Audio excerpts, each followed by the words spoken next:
everybody, to Characteristics of Emotet Infections. I am Brad Duncan.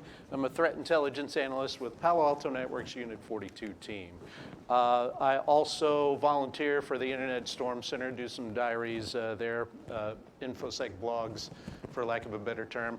I tweet at malware_traffic on Twitter, usually very dry, boring technical tweets. Every once in a while I'll post a meme or something. And then I'll post a lot of PCAP and malware samples to my blog at malware-traffic-analysis.net. So we're going to talk about Emotet here today. It's interesting, when I submitted this proposal for this talk to the committee, Emotet was active and very much a daily spammer, where we would get various email examples for Emotet on a daily basis submitted to VirusTotal, and I would see it in my spam traps. And now, since about mid-July, it's been quiet. The botnet, the infrastructure behind Emotet, is still there. It's still alive.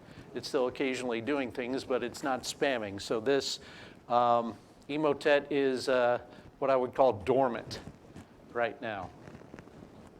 But we'll look at what Emotet is. I'll describe how my lab environment is set up to look at some examples of Emotet infection traffic, which is we'll have two examples that we'll cover here. And then other malware that is active that's kind of filling that hole that Emotet has left open since it's gone dormant. So originally discovered in 2014, Emotet was first a banking Trojan, discovered as a banking Trojan, and it's kind of morphed. It's what we call a modular malware, which means it has functions that are sent as separate modules from the initial infection. So for example, you have a spam bot module that will usually appear in my lab environment. We'll see it spam bot activity happen on an infected Windows host approximately 30 to 45 minutes after the initial infection. But it is a backdoor, it is a spam bot, and it does provide follow-up malware, usually Cobalt Strike. But we've seen other types of malware as well. The Cobalt Strike ties in with Emotet being an initial access broker, which means the criminal group behind Emotet likes to make extra money, I guess, by selling access to the hosts, the infected Windows hosts that are part of its botnet. And then these other criminals will use Cobalt Strike to then map out the environment and see if there's anything of a high value target, and then usually it'll drop ransomware, whoever the additional criminal is. So when you hear stories about Conti ransomware attacks in the past year or so, some of those can be directly attributed to an initial Emotet infection by someone who was tricked by a Emotet spam bot email. So there are currently two Emotet botnets. They act exactly the same. I'm not sure how certain people who track these things separate these two botnets out. They call it Epoch 4 for one botnet, Epoch 5 for the other botnet.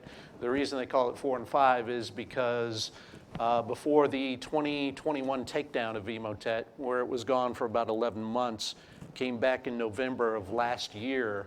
Before that, absence, there were three botnets, and they were called Epoch 1, Epoch 2, and Epoch 3.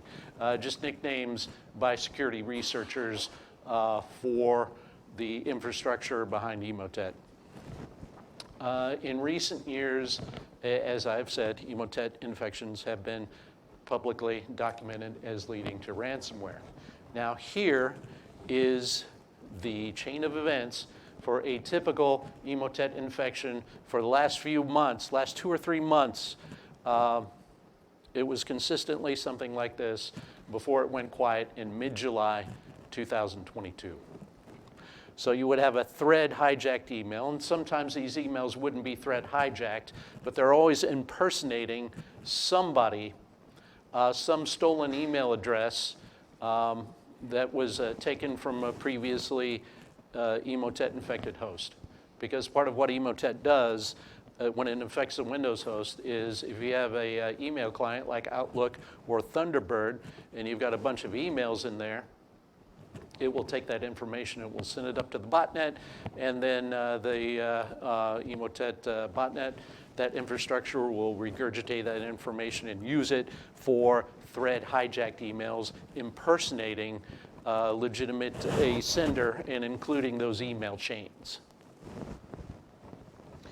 But these emails, for the last 2 or 3 months before it went silent, always contained attachments. So it was either a password-protected zip archive, sometimes not password-protected, but mostly password-protected, that contained an Excel spreadsheet, a Microsoft Excel spreadsheet, specially crafted with a macro with malicious code designed to infect a vulnerable computer with Emotet. A vulnerable computer and a victim would enable macros on a vulnerable Windows host, and that would generate traffic to retrieve a Windows binary, Windows DLL file in this case, for Emotet, and it would run it on the infected Windows host. Now, you would see traffic, it wouldn't be just one HTTP or HTTP request. It'd usually be about 3 or 4 or 5 URLs that would retrieve Emotet DLLs.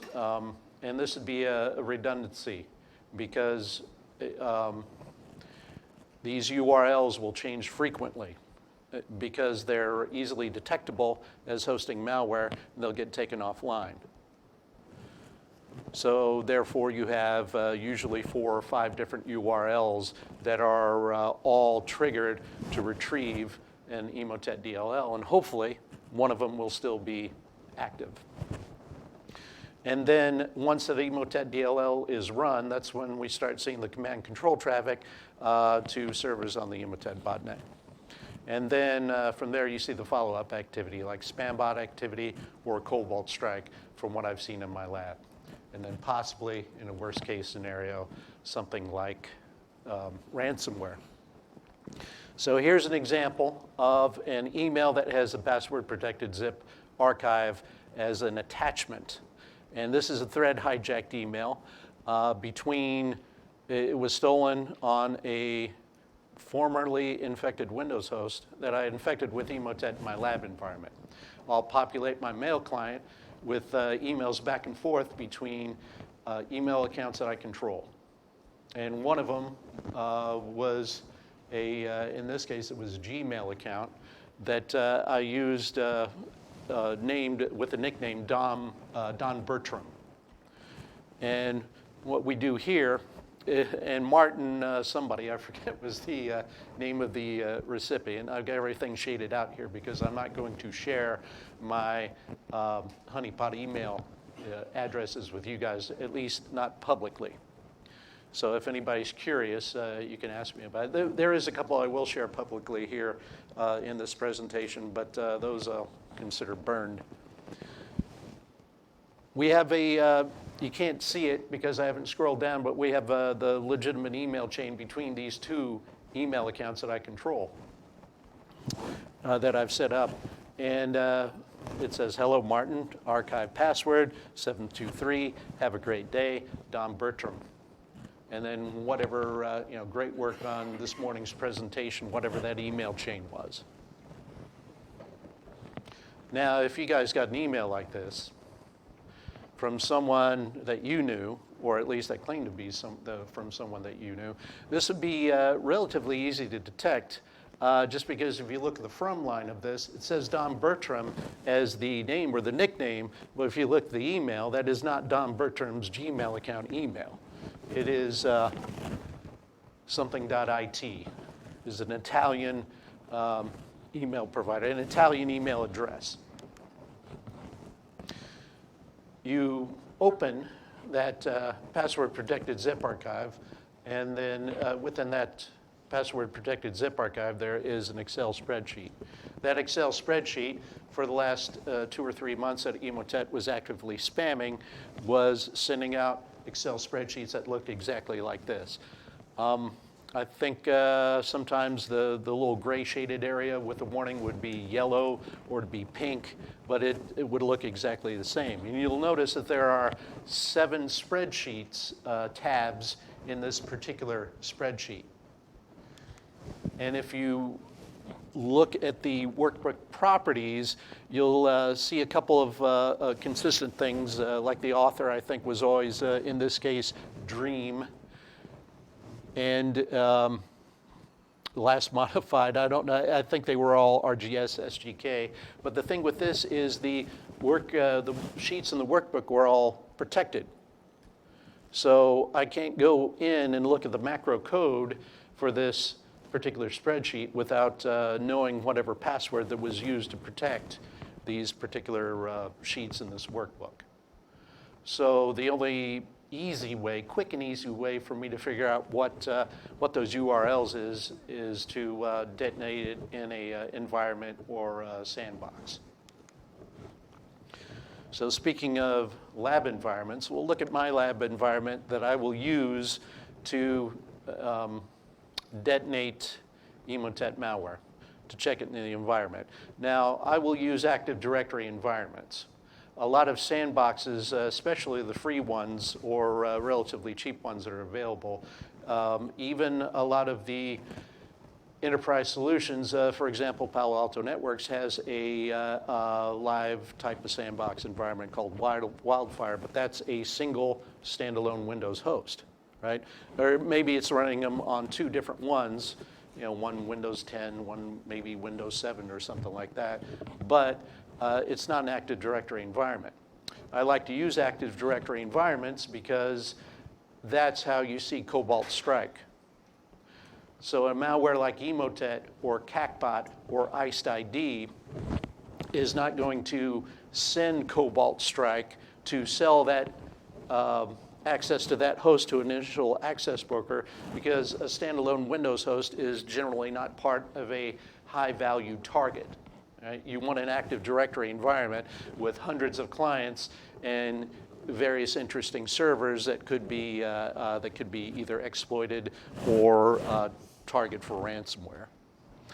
But what I'll generally do in a virtualized environment, in this MacBook that I have here, for example, I'm running either VMware Fusion or VirtualBox. Those are 2 of them. On a Linux host, I can run the KVM system and QEMU. I've tried that before with relatively good success.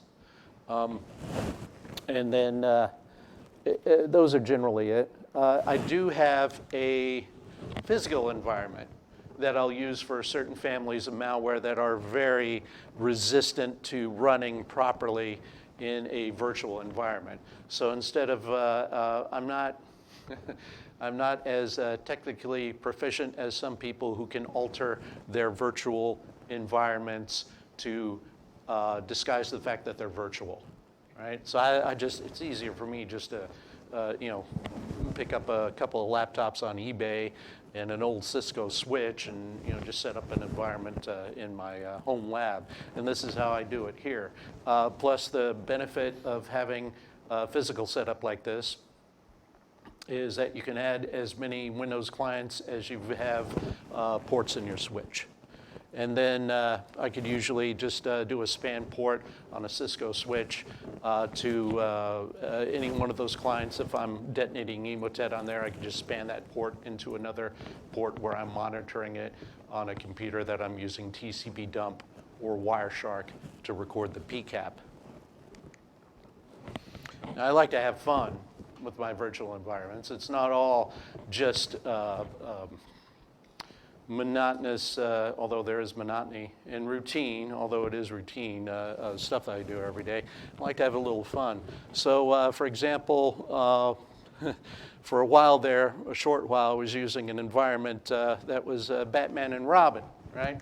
So this is not This is not the modern Batman, right? The guy that speaks in the whispery, deep voice. This is the Adam West Batman of the late 1960s with Adam West and Burt Ward, right? So this is, Batman would use AOL.com, right? He's of a little older generation. And then Robin, who's a little more young, a little more hip, he would use something relatively newer like Yahoo. At least that's the way I see it. So I'll come up with these conversations off the top of my head. This is one of an example of the emails that I'll send where, and I try and imitate the Adam West version of Batman vocally, but it doesn't work out. It sounds more like the Christopher Lloyd character, Doc in Back to the Future. It's like, we gotta defeat the Joker. It doesn't sound anything like Adam West. But this is the type of emails that I'll send between these two accounts. I'm using Thunderbird to as the email client in my environment. And you can see what I have up here. I started near the end of June. I had this going for a couple of weeks. Those accounts are still there, though, so feel free to send anything you want to any of these emails.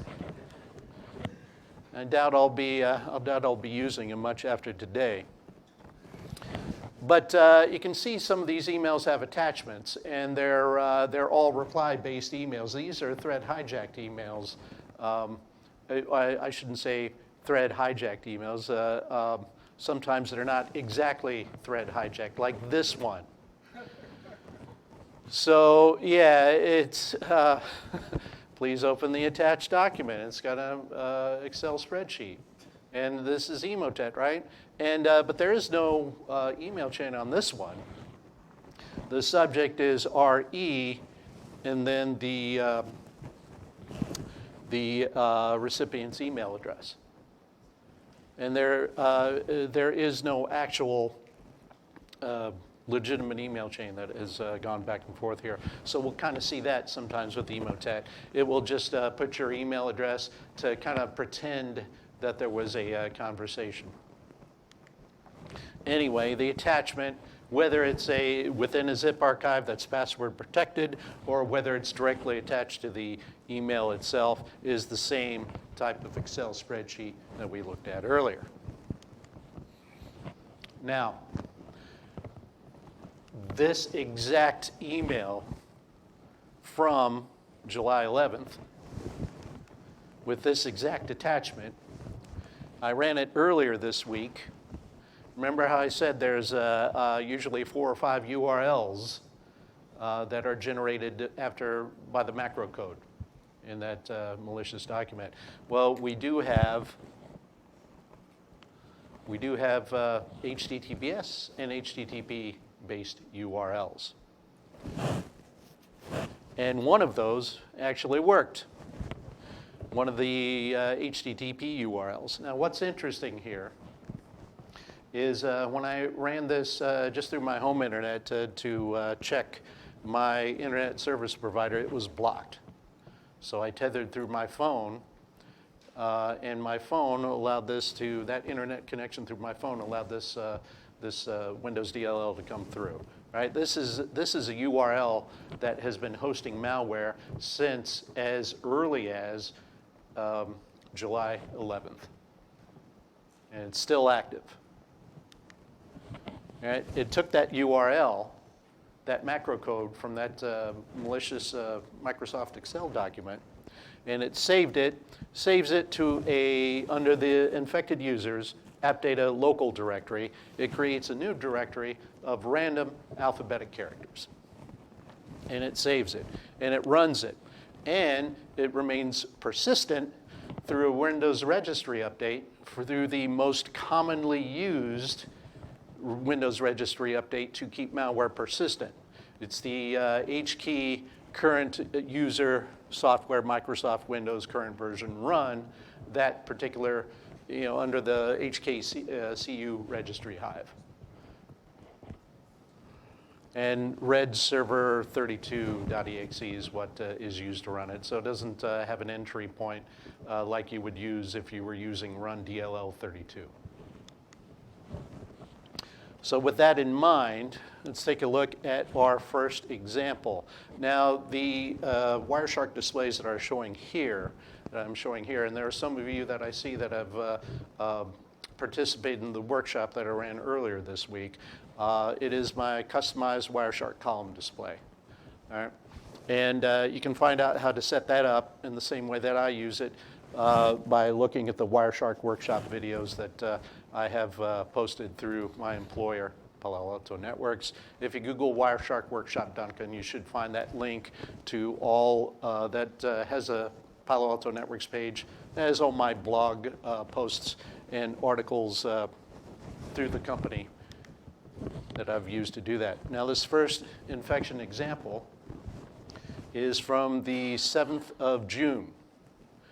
So I've posted the traffic online at my malwaretrafficanalysis.net blog. I did a tweet about it through the Unit 42 Intel handle on Twitter. Dumpster fire though Twitter is, it is very useful. You may have heard the term InfoSec Twitter. That is a thing. Figure about anywhere from 50 to 100 Twitter accounts that are primarily geared towards tweeting or retweeting technical information. Now, granted, the Unit 42 Intel handle is specifically, it's doing more than just these type of tweets. It's a little promotional as well and promoting the Unit 42 blog and everything.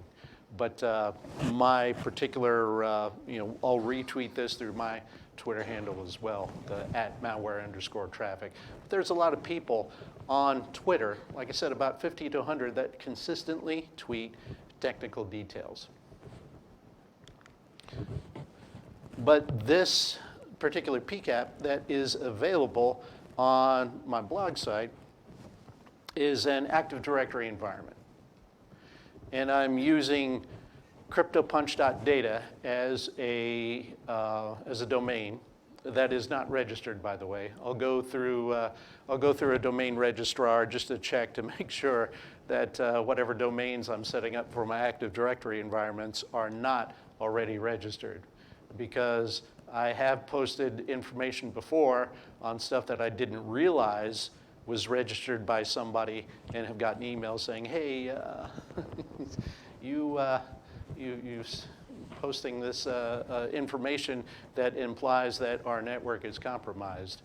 And they asked me to take it down, and I can only say yes. But this is the Active Directory environment. I want to infect an Active Directory environment with the Emotet, because if I don't, I won't see Cobalt Strike if they send it. And it's about a 50-50 shot if they actually send it, sometimes less than that. Depends on what time of the day, US time, wherever, what time of the day that I am infecting a Windows host as to whether I might or might not see Cobalt Strike.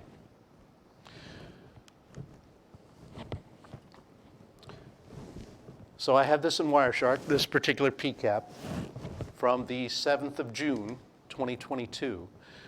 There are 2 HTTPS URLs and 1 HTTP URL that were generated by the Excel macro for that Emotet DLL. And those are here. Now, we don't know what those first two URLs are unless you submit the malware to a sandbox environment that has some sort of man-in-the-middle setup to where you can decrypt that HTTPS traffic, which is what I did in this case. So the only one that we could look at, that we could actually follow the TCP stream for and see if something was returned is visibly is that last HTTP URL. So in Wireshark, this is one of the first tricks that I learned as an analyst.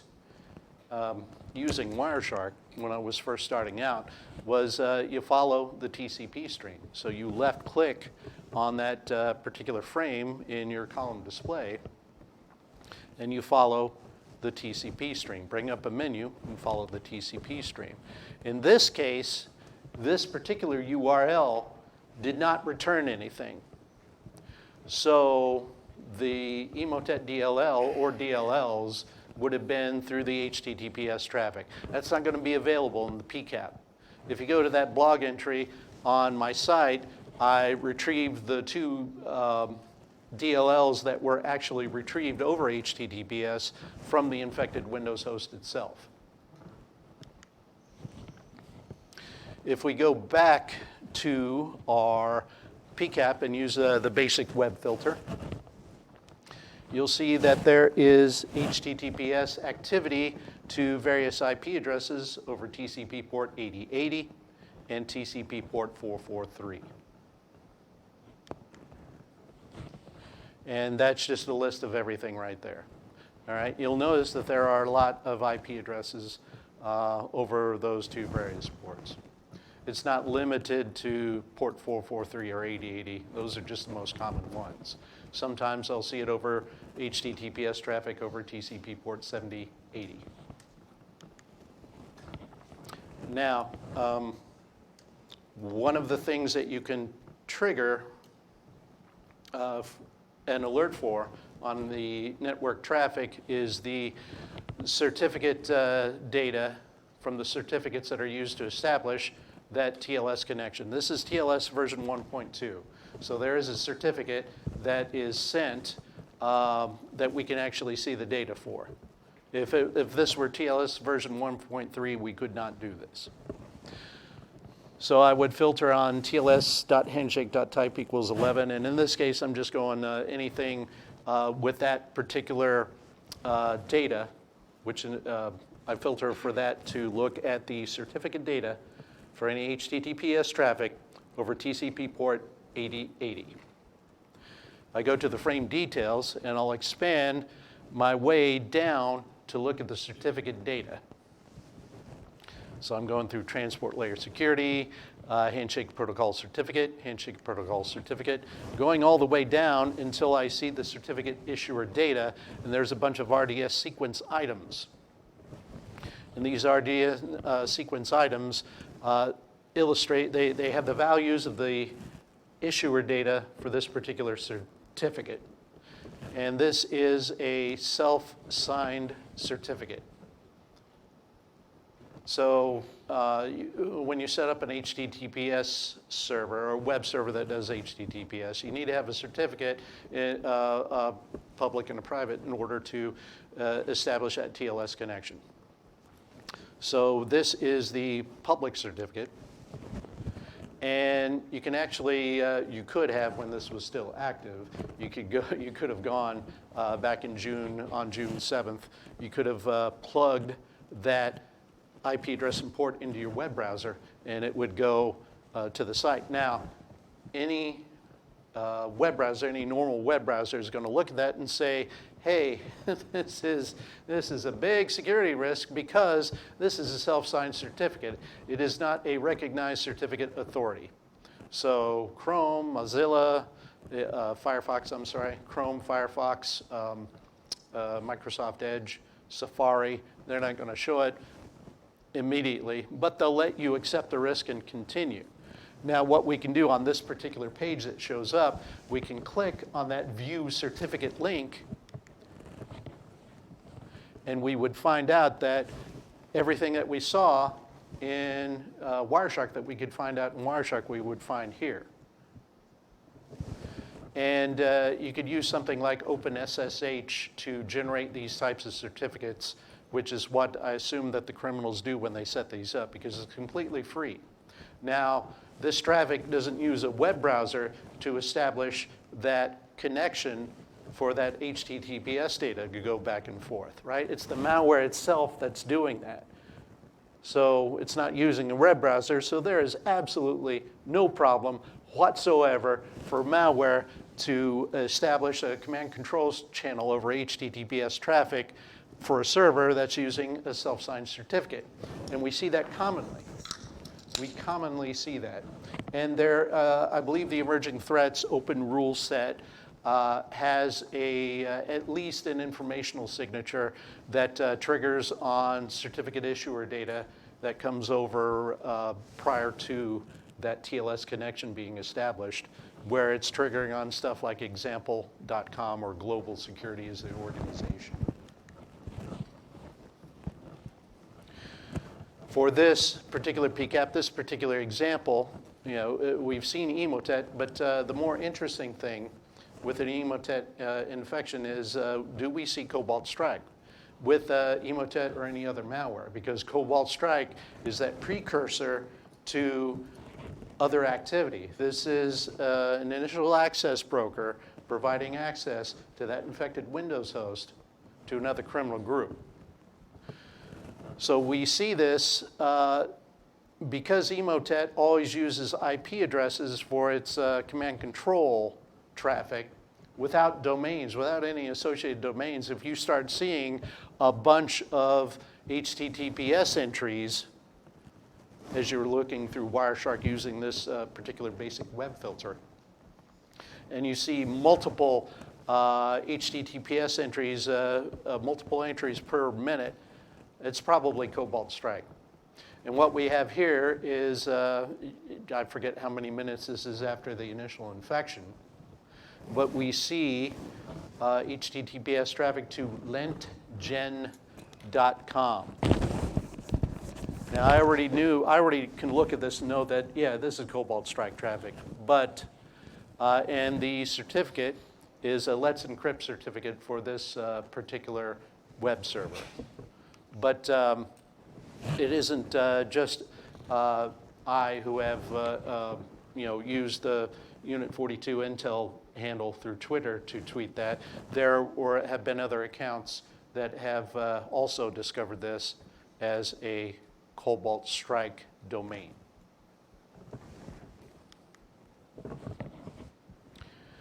Another thing that Emotet does is it turns an infected Windows host into a spam bot. And if you're not already familiar with TCP ports 465, 587, and 25, those are TCP ports associated with SMTP traffic.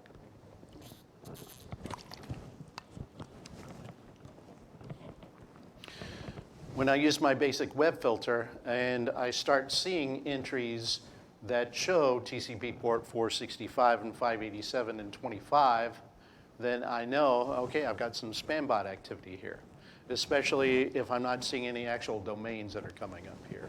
So I can filter. An easy way to check and see if you have possible spam bot activity in a PCAP on a traffic that you're investigating for a possibly infected Windows host is to filter on SMTP.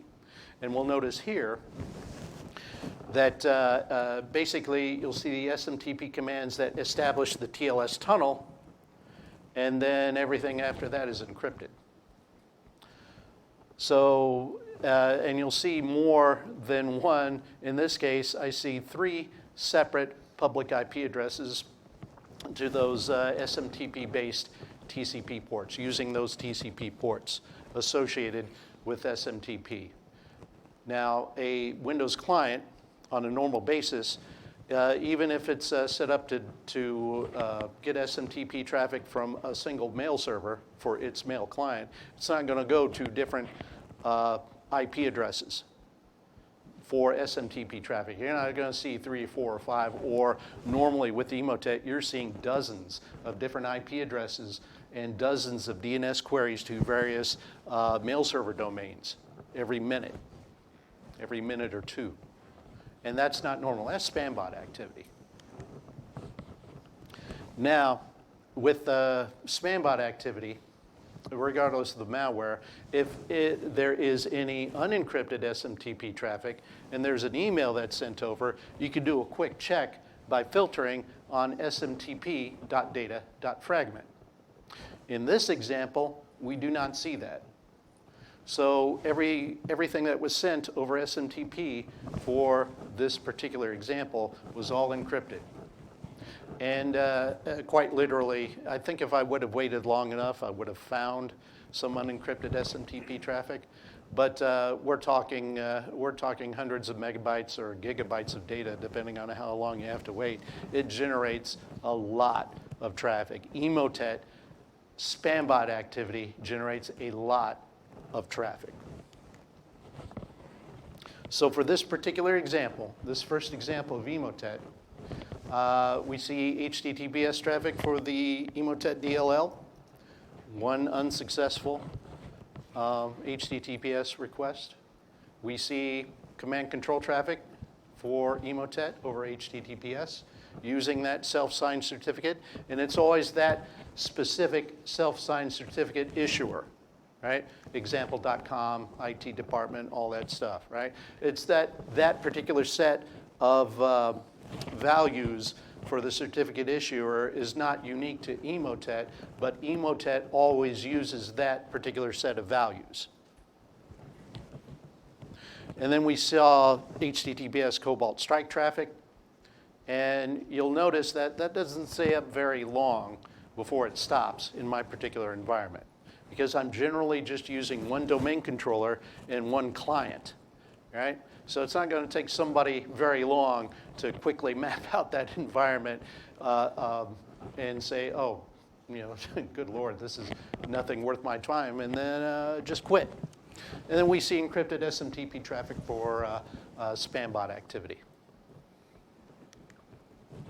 So let's look at our second example of Emotet traffic. This one is from the 5th of July. A little less than a month after the previous example. In this one, I've actually got 10 examples of Emotet malspam from the days leading up to July 5th. And then we have this one. This one does not contain Cobalt Strike, but it does contain spam bot activity. And it does contain some Emotet DLLs that were sent over unencrypted HTTP, which we can export from the PCAP. And there is some unencrypted SMTP traffic that contains email examples spammed out by this host that is now, or was then, part of an Emotet botnet. So if I load this in Wireshark with my specially crafted customized Wireshark column display and the filters that I use my basic web filter, and I can see 3 HTTP URLs and 1 HTTPS, apparently a URL. Once again, this is TLS encrypted traffic. I can see the domain. If it's TLS version 1.2, I can see the domain and the certificate issuer. But if I follow the TCP stream for any one of those green lines up there, those URLs on July 5th, I would see that there was a Windows executable file or Windows DLL file that was returned from that server. This particular one, Zona Informatica.es, which I believe ES is Spain, if I'm not mistaken, right? So this is a domain, this is a legitimate domain. These URLs that are hosting these Emotet DLL files are almost always legitimate websites that have been compromised and being used to host these Emotet DLL files. The command control servers are different. Those are specially established, usually through fraud accounts through some sort of service provider somewhere. But these, you wouldn't want to block everything from this particular site. Then again, maybe you would. But this particular URL, yes, you could block it. You could safely block it. So you'll notice that a Windows executable file or a Windows DLL file, the first 2 bytes of either one of those files shows up as the ASCII characters MZ. And then you'll usually see a line that says, this program cannot be run in DOS mode. Maybe not that exact wording, but something along those lines.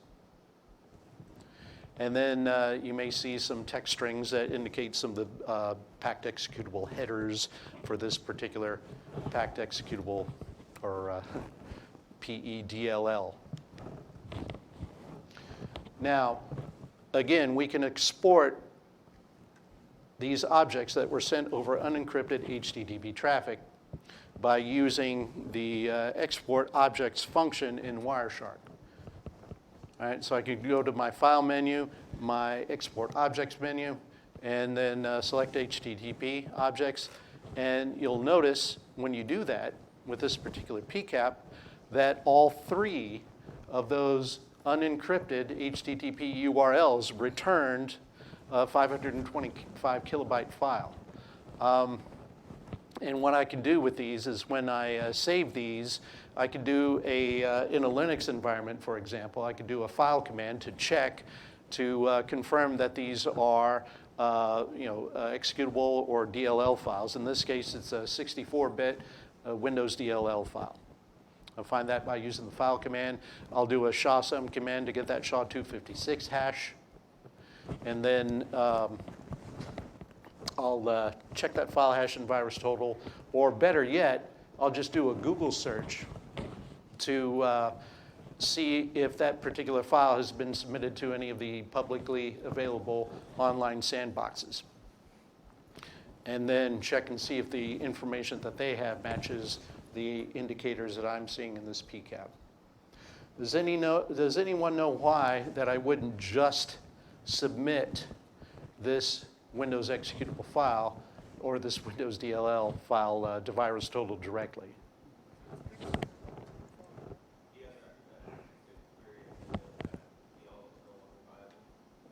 Yeah. You tip your hat. He knows that you found his malware. Yeah, exactly. Right? That's what you were saying as well? That, yeah, you don't want to do it because this, if it is a targeted attack, right? This, I don't care. If you know it's Emotet, submit that stuff to VirusTotal.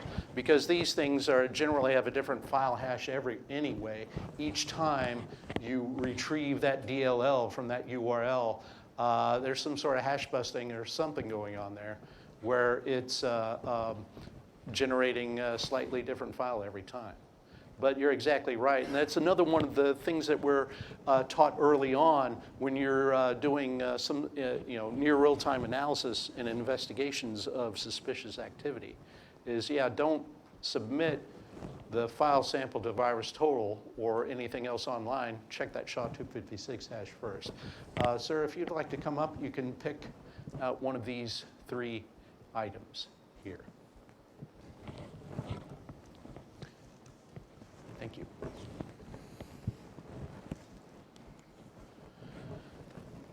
Now, in this particular example, I have unencrypted SMTP traffic that contains emails that are the same type of thread hijacked emails that I was discussing earlier.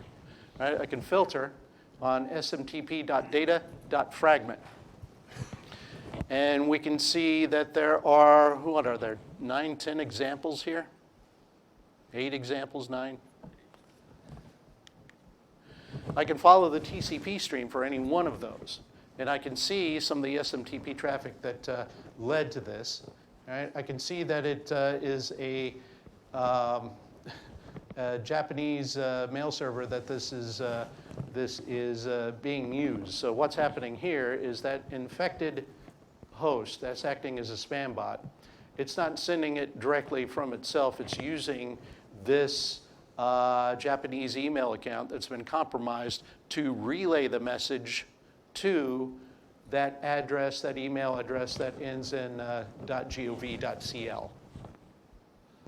And the beauty of this is, and I've had this happen to me with the email accounts that I'll use as spam bot traps. So I'm infecting a Windows host, and not only does it steal the email data, it steals the username and password for that email account. And then I'll start seeing bounce back emails in these email accounts that from email addresses that are no longer active, right? I don't see these emails sent in my sent box, in my sent queue, because it's not being sent from that account. That account is being used as a relay. So the only way I will know if my account has been compromised and is spamming is if I get these bounce back emails from email accounts that no longer exist or no longer work. And I've had that. I've had my various email providers shut some of my email accounts down because they've been used as for spam activity. And I wasn't aware of it. And it's like, oh, sorry, change the password. Can I have it back? You can export these emails from the PCAP, right? We can go File, Export Objects, and this time select IMF. IMF stands for Internet Mail Format. This brings up your IMF object list. It has all of those email files in the .eml format, and you can use an email client. I use Thunderbird. I think Outlook might open them.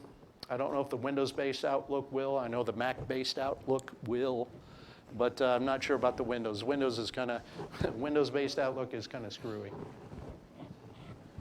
I'm not saying that officially.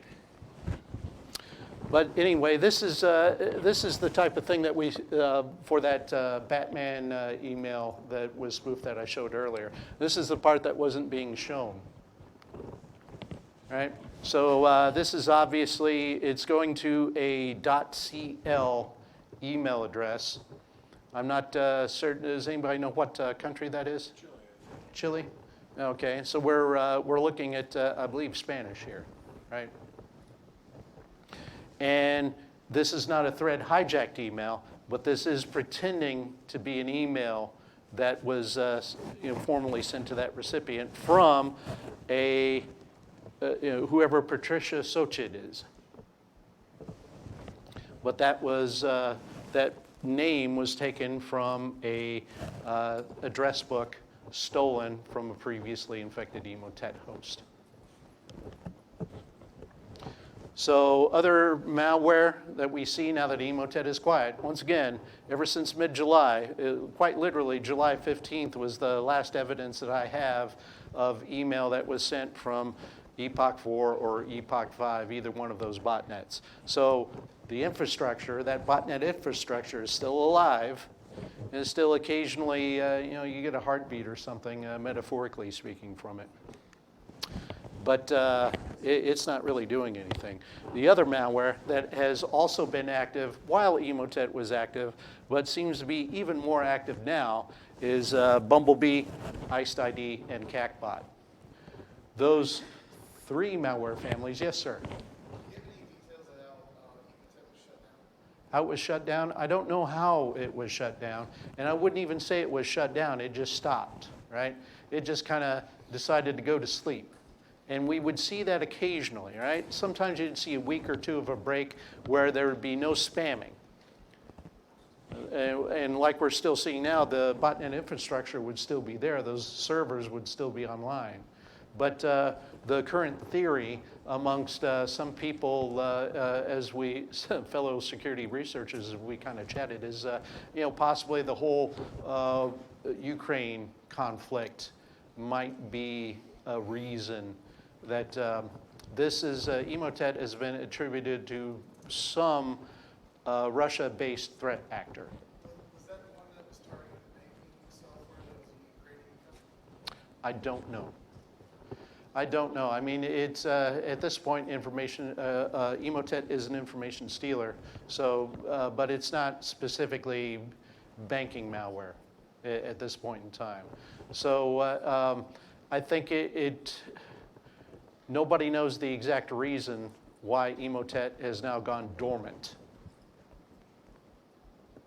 If you'd like, sir, you can pick one of the I neglected to mention this at the beginning, but I got to give away some prizes. I figure anyone who's interested enough to pay attention through my drone of this highly technical information and is curious enough to ask a question, they deserve a reward. Sir? I have a question.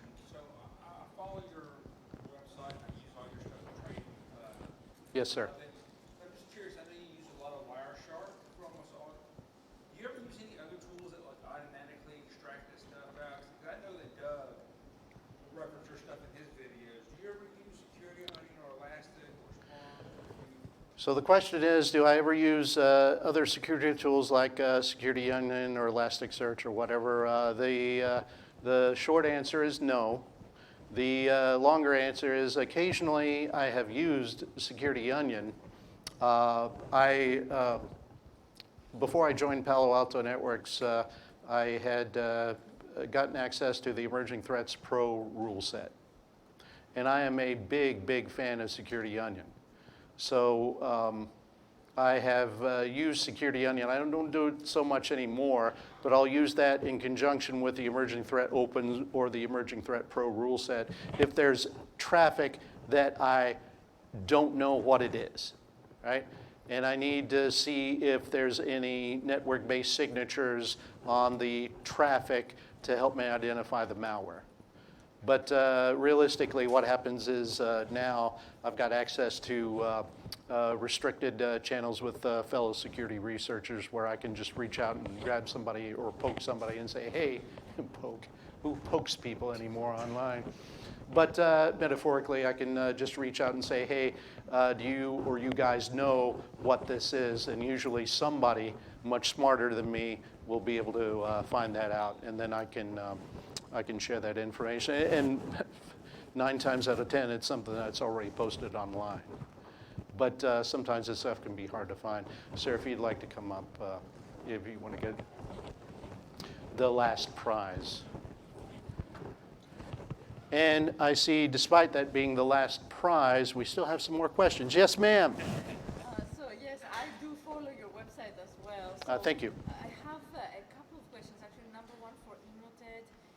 Do you know the volume of these attacks? Like you know, the volume of do you have an estimate?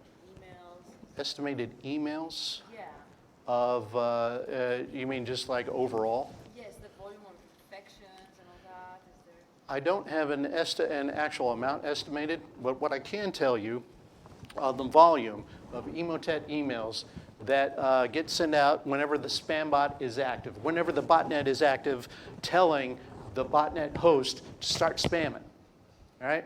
So what will happen is on a single host, when I'm doing it, and this sounds kind of bad, because what I'm doing is I'm detonating this malware in a live environment.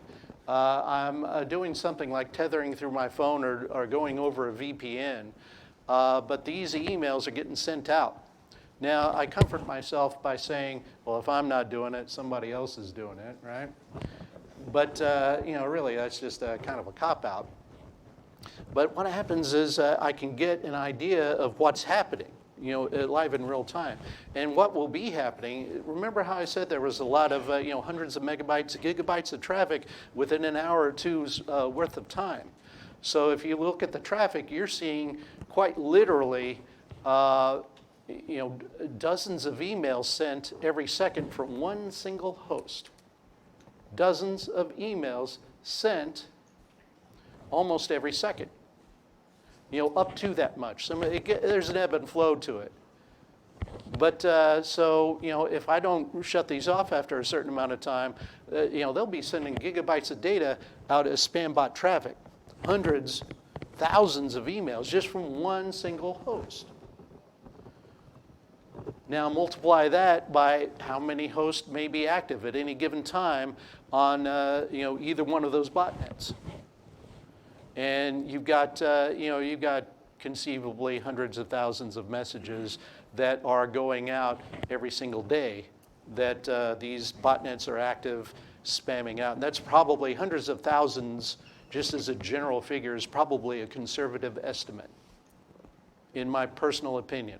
But you're not going to get a good number because from security vendors because we're all looking at different customer base, right? So there's no centralized authority that's tabulating that information. So we can only guess, but I can give you that as a conservative estimate. You said you had another question? I do have a more general question, but I say another. I don't want to monopolize. Okay. Go for the gift of knowledge here, but I can ask you at the end. Gotcha. Yeah, just you can, anyone that isn't able to answer can grab me after that. You, sir, with the glasses. How soon after you're detonating the malware are you seeing the signs of the phishing emails being sent out or the cobalt strike? How soon after I detonate the malware am I starting to see the spam bot activity or the cobalt strike? Spam bot activity, almost always consistently, whenever the spam bot, the botnets are active pushing out spam bot, 30 to 45 minutes, almost consistently within that time frame, whenever it's actively sending out spam. Cobalt strike can be anytime. So sometimes it'll be within 10, 15 minutes. Other times it could be hours and hours later. And if I were to ever let these hosts run for like weeks at a time, I may be able to give you a different answer. But normally, I can let these things run for, if it's not spamming, I'll let it run. Just see, okay, when do I start seeing something interesting other than spam bot, command control traffic. And for Cobalt Strike, I think what happens is when these criminals are selling access to the botnet to other criminals and using Cobalt Strike for that, it kind of all goes out at the same time. So I've had 2 different hosts using 2 different public IPs that get hit, infect them about the same time, or even different times of the day. And when they start getting the Cobalt Strike, for example, it will be the same time, regardless of when I started the infection. So I think those Cobalt Strike deployments are going to multiple machines at the same time, and it's just based on whatever the threat actor is doing to distribute that access to hosts in the botnet. You, sir, in the green shirt. Okay, anyone else? Yes. How often do you see cube exploitation? In other words, it starts off packet intrusion, moves to spam bot, moves down, and the final step's got to be ransomware. How often do I see tiered exploitation? I see it quite frequently. Okay, almost, let's say 50% of the time at least. Yes, sir.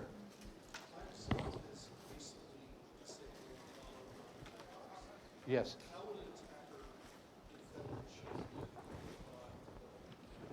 Microsoft has disabled the macros by default, and you are correct.